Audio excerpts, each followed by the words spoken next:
Obunachingizdan savol kelibdi. Men yog'li go'shtli ovqatlarni yaxshi ko'raman. Ulardan voz kecha olmayman.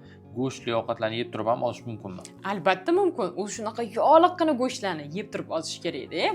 Lekin ko'pchilik bemaza, parlangan, dimlangan ovqatlarni yeb turib ozish kerak deb hisoblashadi.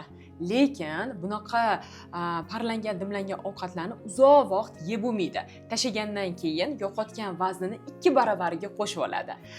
O'zim sizga shunaqa yog'liqqina go'shtlarni yeb turib ozishni hamma sirlarini 3 kunlik bepul master-klassimda o'rgataman. Men 10 yillik tajribaga ega oliy ma'lumotli shifokor diyetolog Barno Suleymanova hozirgi kungacha 34 mingdan ortiq insonlarni 5 kilogramdan 70 kilogramgacha ozishligiga sababchi bo'lib kelyapman.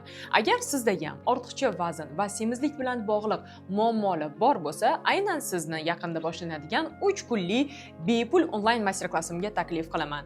Bu master-klassda siz birinchi navbatda ortiqcha vazningizni kelib chiqayotgan muammoni ildizini aniqlashni, mazali, to'yimli, yog'liqqina, hech qanaqa cheklovlarsiz ovqatlanib turib, qorindagi yog'lardan qutulishni va eng asosiysi gormonlaringizni to'g'irlash orqali ortiqcha vazndan bir umrga qutulishni hamma sirlarini o'rganasiz.